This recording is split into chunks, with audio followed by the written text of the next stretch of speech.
Dear student, स्वागत है आपको हमारे यूट्यूब चैनल वीर मिश्रा हिंदी एजुकेशन में। विद्यार्थियों, आज के जो क्या है 50 बहुविकल्पीय प्रश्न हैं, आप इसे पढ़कर एग्जाम में आप जरूर जाना और इनमें से काफ़ी प्रश्न जो है आपके एग्जाम में जरूर पूछेंगे।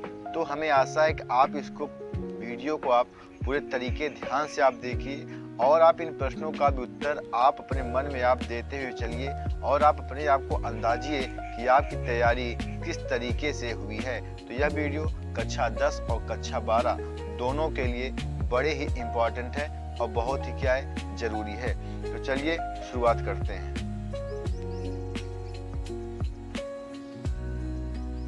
बहुत अच्छा।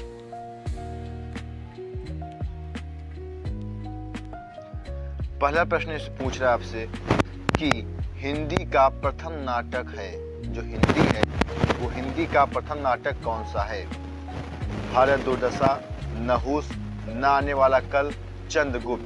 तो देखिए हिंदी का प्रथम नाटक कौन है, आप जल्दी बताइए। जल्दी आप मन में सोच लीजिए हिंदी का प्रथम नाटक कौन सा है। चलिए हम बता रहे हैं, आप ध्यान देते हुए आप चलिएगा। हिंदी का जो प्रथम नाटक है वह हमारा हो जाएगा नहुस।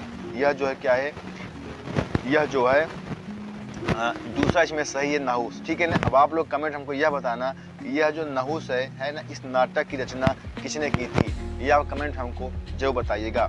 चलिए दूसरा प्रश्न पूछ रहे हैं आपसे कि ध्रुव स्वामिनी जो है यह किस विधा की रचना है? अर्थात जो ध्रुव स्वामिनी है यह कौन सी विधा है? एकांकी है, जीवनी है, नाटक है, उपन्यास है? जल्दी बताइए।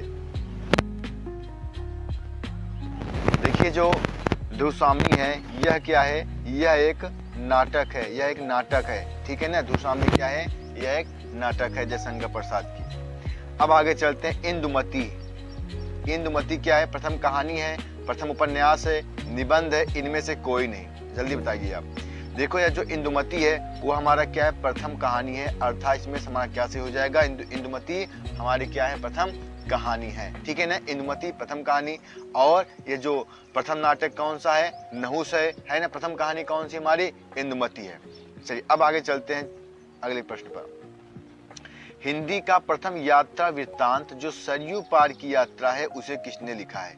सरयू पार की यात्रा किसने लिखा है? भारतेंद्र हरिश्चंद्र, महावीर प्रसाद द्विवेदी, प्रेमचंद और राहुल सांकृत्यायन। जल्दी सोचो कि सरयू पार की यात्रा किसने लिखा है। तो देखो इसको लिखने वाले कौन है, भारतेंद्र हरिश्चंद्र, ठीक है ना। भारतेंद्र हरिश्चंद्र जी ने सरयू पार की यात्रा का वर्णन किया था। अब आगे चलते हैं प्रश्न नंबर 5 पर। गुनाहों का देवता किसने लिखा है? गुनाहों का देवता किसने लिखा है? हजारी प्रसाद, गुलाब राय, धर्मवीर भारती और रघुवीर सहाय, है ना। तो पता होना चाहिए कि गुनाहों का जो देवता है उसको लिखने वाले कौन है, धर्मवीर भारती हैं। बहुत अच्छा। अगला प्रश्न है कि भक्ति आंदोलन का श्रेय हम किसे देते हैं? वल्लभाचार्य को, शंकराचार्य को, रामानुजाचार्य को या निम्बकाचार्य को? ठीक है ना। देखो जो भक्ति आंदोलन है इसका श्रेय किसे दिया जाता है? इसका जो श्रेय है वह दिया जाता है हमें रामानुजाचार्य को, ठीक है ना। भक्ति आंदोलन का जो श्रेय है विद्यार्थियों यह जो दिया जाता है किसे, रामानुजाचार्य को भक्ति आंदोलन का श्रेय दिया जाता है। बहुत अच्छा। अब अगले प्रश्न पर हम चलते हैं कि प्रयोगवाद को नई कविता की संज्ञा किसने कही है? अर्थात जो प्रयोगवाद है इसको नई कविता किसने कहा है? गिरजा माथुर ने, केदारनाथ सिंह ने, अज्ञेय ने या धर्मवीर भारती ने? तो इसका सही हो जाएगा किसने, अज्ञेय ने, ठीक है प्रिय विद्यार्थियों। जो अज्ञेय जी हैं उन्होंने प्रयोगवाद को नई कविता की संज्ञा इन्होंने दिया है। तो हमारा क्या सही हो जाएगा, इसमें हमारा तीसरा नंबर सही हो जाएगा। अब अगले प्रश्न पर हम चलते हैं। अगला प्रश्न हमारा ये है कि चिंतामणि, जो चिंतामणि है ना, ये जो है किस वर्ग के अंतर्गत आते हैं? रीति सिद्ध वर्ग के, रीति मुक्त वर्ग के, रीति रहित वर्ग के या रीतिबद्ध वर्ग के? तो जो चिंतामणि है वो जो हमारी किस में आते हैं, रीतिबद्ध वर्ग के अंतर्गत आते हैं। जो चिंतामणि कवि हैं ये जो है रीतिबद्ध वर्ग के अंतर्गत आते हैं। बहुत अच्छा। अब अगले प्रश्न पर चलते हैं। प्रश्न पूछता है आपसे हिंदी का प्रथम कवि किसे माना जाता है? हिंदी का जो प्रथम कवि है वह किसे माना जाता है? गोरखनाथ को, चंद्रबरदाई को, जगनिक को, सरहप्पा को, है ना।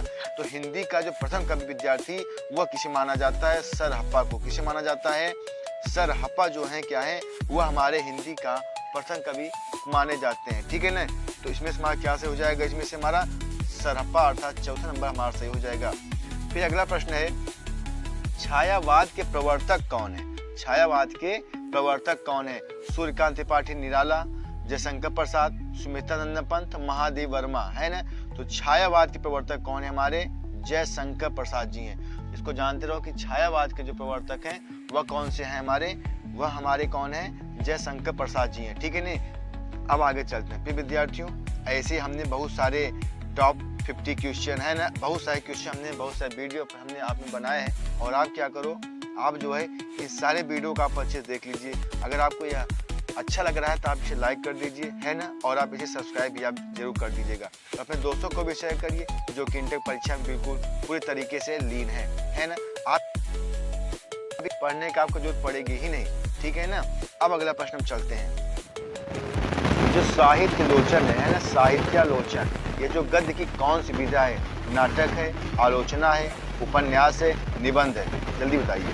देखिए, यह जो साहित्य लोचन है यह हमारा क्या है? एक आलोचना है, ठीक है ना। कौन सी विधा है हमारी? ये आलोचना है। अब किसने लिखा है ये आप हमें कमेंट कर बताओगे, या आप इसे खुद खोजोगे, ठीक है ना। कुछ काम आपको ऊपर जरूर दे के जाते हैं ताकि आप कुछ काम करो इस वीडियो को पढ़ने के बाद, लिखने के बाद, ठीक है ना।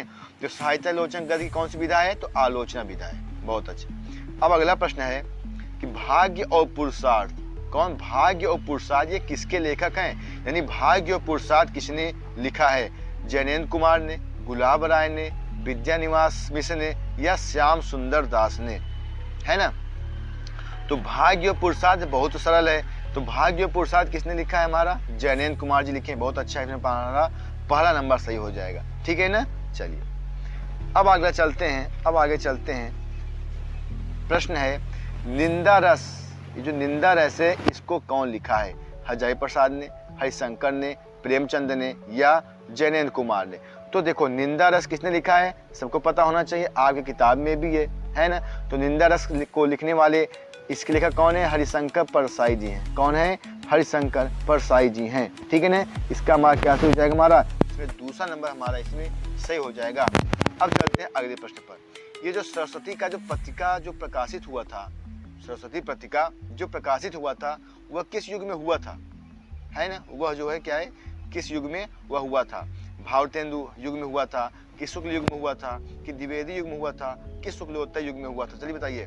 तो सरस्वती पत्रिका जो संपादन हुआ था, जो प्रकाशन हुआ था, वह कौन सा हुआ था? जल्दी बताइए आप लोग। बहुत अच्छा, इसमें हमारा सही हो जाएगा द्विवेदी युग, ठीक है ना। सरस्वती पत्रिका का जो संपादन है वह कौन किए था? जल्दी बताइए। अज्ञे जी ने किए थे। किस युग में हुआ था? हमारा द्विवेदी युग में हुआ था, ठीक है ना। सरस्वती पत्रिका का जो संपादन हुआ था वह हमारा द्विवेदी युग में हुआ था। अब आगे चलते हैं अगला क्वेश्चन। भाषा और आधुनिकता, यह जो क्या है? निबंध, ये भी आप ध्यान देते चलिए कि यह कौन सी विधा है, ठीक है ना। तो भाषा और आधुनिकता यह जो निबंध है इसकी रचना किसने किया था? हरिशंकर परसाई जी, मोहन राकेश जी ने, वासुदेव शरण अग्रवाल ने, या प्रोफेसर सुंदर जी रेड्डी ने किए थे, है ना। तो भाषा और आधुनिकता इसके लेखक कौन है? जल्दी बताइए। तो भाषा और आधुनिकता इसको लिखने वाले कौन है? प्रोफेसर जी सुंदर रेड्डी। बहुत अच्छा। भाषा और आधुनिकता यह एक निबंध है। किसकी निबंध है? प्रोफेसर जी सुंदर रेड्डी की। यह बहुत ही प्यारी निबंध है, आप जाके इसमें पढ़िएगा। आपकी किताब में भी दिया गया है कि भाषा जो आधुनिकता में उसकी क्या स्थिति है ना। आधुनिक स्थिति भाषा की क्या सारे वर्ण इसमें क्या है दिए गए हैं।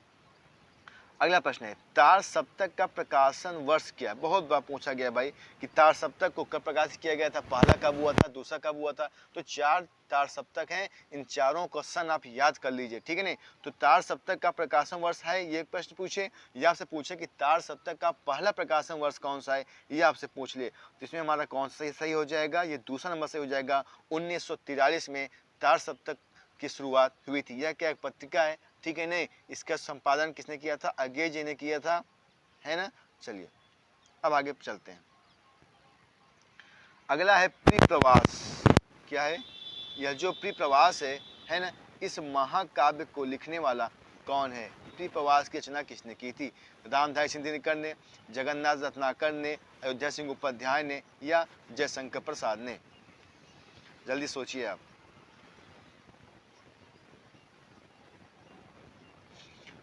बहुत अच्छा। प्रिय प्रवास की जो ये जो महाकाव्य है इसको लिखने वाले कौन है? अयोध्या सिंह उपाध्याय हरिऔध जी हैं। ठीक है ना, बहुत अच्छा। आंसू किसने लिखा है? आंसू, ये तो बिल्कुल घिसा पीटा प्रश्न है। महादेव वर्मा लिखे हैं कि प्रेमचंद लिखे हैं कि जयशंकर प्रसाद लिखे हैं कि अज्ञे जी लिखे हैं, है ना। आंसू के जो रचनाकार हैं, जो आंसू लिखा गया है, आंसू को किसने लिखा है? जल्दी बताइए। आंसू, इसको तो पढ़ते ही आप इसका उत्तर आप स्वयं दे दो, है, इसमें कोई कहने की बात ही नहीं। आंसू के रचनाकार कौन है? जयशंकर प्रसाद जी हैं। बहुत अच्छा।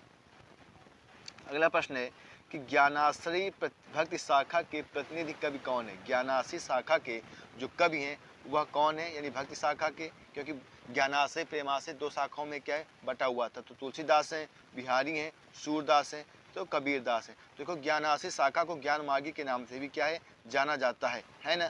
तो इसको जो ज्ञान मार्गी शाखा कहिए चाहे आप ज्ञानाश्रय शाखा कहिए, इसके जो कवि हैं वो कौन है? हमारे कबीरदास जी हैं। बहुत अच्छा।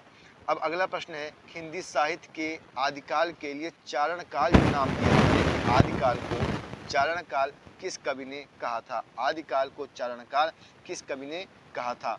राहु सांकृत्यायन ने, राम कुमार वर्मा ने, रामचंद्र शुक्ल ने, डॉक्टर नागेंद्र ने।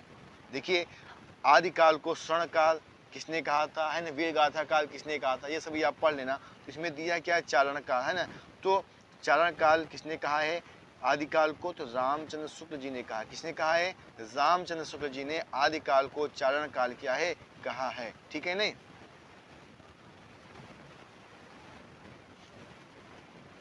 ठीक है,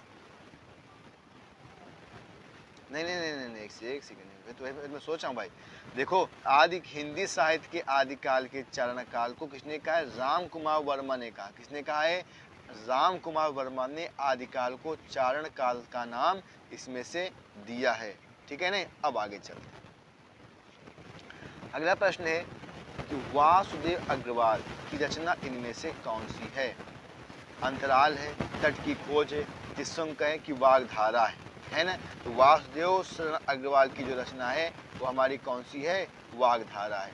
बहुत अच्छा। फिर विद्यार्थियों आज से वैसे बने रहिए और वीडियो का अंत तक आप देखिए और आप कमेंट भी आप कर दीजिएगा, है ना। चलिए अगला प्रश्न है संस्मरण। इन चारों में से कौन सी विधा है जो क्या है हमारे संस्मरण है? ठीक है ना। दीप जले शंख बजे, अरे यायावर रहेगा याद, बाजे पायरिया के घुंघरू, तब की बात और थी।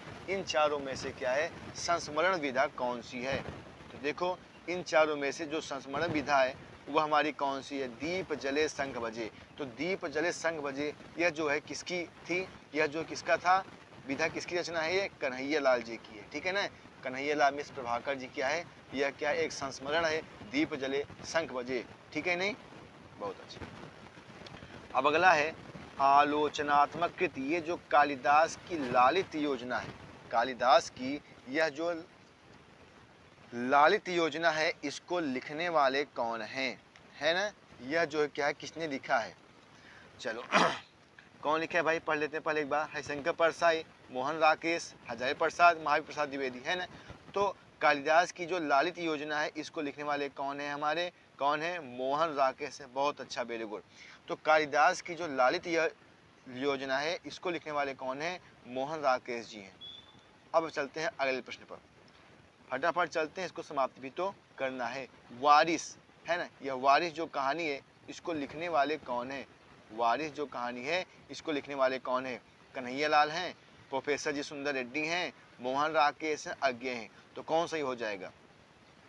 बहुत अच्छा, इसमें हमारा सही हो जाएगा तीसरा नंबर, मोहन राकेश, है ना। वारिस जो कहानी है इसने इसे किसने लिखा था? मोहन राकेश जी ने। क्या था? इनकी एक कहानी है वारिस, है ना, यह उनकी क्या है कहानी है। ठीक है ना। अब अगले पर चलते हैं। हरिशंकर परसाई की रचना इन चारों में से कौन सी रहेगी? क्या हरिशंकर परसाई जी की रचना इन चारों में से कौन सी रहेगी? कल्पवृक्ष है, तब की बात और थी, धरती के फूल, मेरे विचार। जल्दी आप सोचिए। बहुत अच्छा, यह बात बहुत बार पूछा गया है। या तो आपसे पूछ लेगा कि तब की बात और थी इसके रचनाकार कौन है, तो भी आप लिखोगे हरिशंकर परसाई। या आपसे पूछ लिया कि हरिशंकर परसाई की रचना इन चारों में से कौन है, तो भी हमारा कैसे हो जाएगा? तब की बात और थी, है ना। तो हरिशंकर परसाई जी की जो रचना है इनमें से तीसरा नंबर सही हो जाएगा। तब की बात और थी। तो आप जो है क्या है, लेखक और उनकी रचना ये दोनों आप क्या है पढ़ते हुए आप चलिए। अब अगला प्रश्न है कि जो कामायनी है ना उसमें कितने सर्ग हैं। जो कामायनी है उसमें कितने सर्ग हैं। 12 हैं, 14 हैं, 15 हैं, 17 हैं। देखो जो कामायनी है ना उसमें जो सर्गों की संख्या है वो हमारा कितना है, 15 है। ठीक है नहीं, कामायनी में कितने सर्ग हैं, 15 सर्ग हैं। बहुत अच्छा। अब आप कमेंट बताइए कि जो कामायनी है ना वह जो है किसकी रचना है। कामायनी किसकी रचना है, आप इसको कमेंट में जरूर बताओगे। अब अगले प्रश्न पर चलते हैं। वैदेही वनवास, क्या वैदेही वनवास यह जो क्या है किसकी रचना है। वैदेही वनवास किसकी रचना है। मैथिली शरण गुप्त की, महादेव वर्मा की, सचिदानंद हीरानंद वासन अज्ञे जिसे कहते हैं, अयोध्या सिंह उपाध्याय हरिओत। अब बताइए कि वैदेही वनवास किसकी रचना है। बहुत अच्छा। तो इसमें हमारा क्या सही हो जाएगा, अयोध्या सिंह उपाध्याय हरिओत। ठीक है नहीं, वैदेही वनवास ये किसकी रचना है, अयोध्या सिंह उपाध्याय हरिओत जी की क्या है, बहुत ही मनोरम, बहुत ही गौरवमयी है क्या है उनकी एक रचना है वैदेही वनवास। बहुत अच्छा। अब आगे चलते हैं। ये देखो पूछ लिया इस प्रश्न में ना कि तीसरा तार सप्तक कब प्रकाशित किया गया था। तीसरा जो तार सप्तक है वह कब प्रकाशित किया गया था। सन 1951 में, सन 1959 में, सन 1978 में, सन 1987 में। देखो पहला कब हुआ था मैंने बता दिया था 1943 में, है ना। अब पूछा इसमें से तीसरा कब हुआ था, है ना। तो तीसरा मार्च में कब हुआ था, बहुत अच्छा, 1959 में हुआ था। तीसरा तार सप्तक जो प्रकाशन वर्ष था वह कब हुआ था, 1959 में हुआ था। अब दूसरा कब हुआ था ये आप हमको कमेंट में आप हमको जो बताओगे। ठीक है ना। चलिए, सुमित्रा नंदन पंत जो है इनको साहित्य अकादमी पुरस्कार मिला था, वह इनकी किस रचना पर इनको मिला था। जो साहित्यिक अकादमी पुरस्कार इनको दिया जाता है वह इनको किस लेख पर इनको मिला था। लोकायतन पर, कला और बूढ़ा चाँद पर, चिदम्बरा पर और पल्लव पर। देखिए अब आपको इसमें यह भी मिल जाएगा भाई, आप देखो इस प्रश्न का उत्तर सही कौन सा होगा। कला और बूढ़ा चाँद कौन से हो जाएगा, कला और बूढ़ा चाँद। और कभी कभी इसमें आपसे प्रश्न घुमा लेंगे, आपसे क्या पूछ लेंगे कि कला और बूढ़ा चाँद किस कवि की रचना है। कला और बूढ़ा चाँद किस कवि की रचना है। अगर ऐसे प्रश्न पूछ लिया तो सुमित्रा नंदन पंत जी की रचना है। ठीक है ना। या आप सब क्वेश्चन पूछ सकता है कि निम्न में से साहित्य अकादमी पुरस्कार किसको मिला था, है ना। तो 4 ऑप्शन दे देंगे। अगर उसमें उनमें से सुमित्रा नंदन पंत जी को मिला था तो उसमें से हमारा क्या से हो जाएगा, मार्च में तीसरे नंबर से हो जाएगा। ठीक है नहीं। अब अगला प्रश्न हमारा पूछ रहा है कि रामधारी सिंह दिनकर की रचना कौन सी है। लास्ट प्रश्न है आज का। ठीक है ना, क्योंकि टाइम बहुत ज़्यादा है नहीं और आप थोड़ा पढ़ते रहिए। अब मैं इसको फटाफट वीडियो आपको डालते रहेंगे, आप डेली पढ़िए और हमारी आपसे बात भी होगी, है ना। परीक्षा में कैसे नंबर अच्छा लाना है इसे भी इस परीक्षा के बारे में चर्चा हम आपसे करेंगे। ठीक है नहीं। रामधारी सिंह दिनकर की रचना कौन सी है। परशुराम की प्रतीक्षा है, ऐसा कोई घर आपने देखा है, पृथ्वी पुत्र, स्वर्ण किरण। जल्दी बताइए आप, बहुत अच्छा जल्दी बताइए। बहुत अच्छा। देखो रामधारी सिंह दिनकर की जो रचना है इनमें से कौन सी है, परशुराम की प्रतीक्षा है। परशुराम की प्रतीक्षा रामधारी सिंह दिनकर जी की रचना है। इस प्रकार के विद्यार्थी आपके जो हमने प्रश्न लाए थे वो तो पूरा हो गया। ठीक है ना। अब इसके बाद आपसे हमको ये कहना है कि आप जितने भी तैयारी करना है वो जो है क्या है इस प्रकार से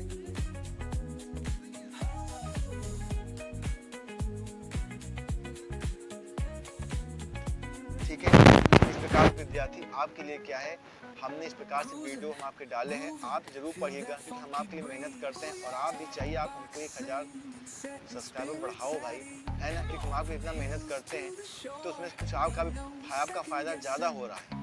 ठीक है ना। हमारा तो उसमें विशेष कुछ नहीं है लेकिन फ़ायदा आपका ज़्यादा हो रहा है। तो आप कोशिश करिए, है ना। 1000 आप हमको पूरा कर दीजिए इस वीडियो के बाद, ताकि जो आपको समझ में आज जाना चाहिए। चलिए शुरुआत करते हैं। ठीक है ना। आप सभी विद्यार्थियों का बहुत बहुत आप सभी का धन्यवाद, बहुत बहुत आप सभी का आभार।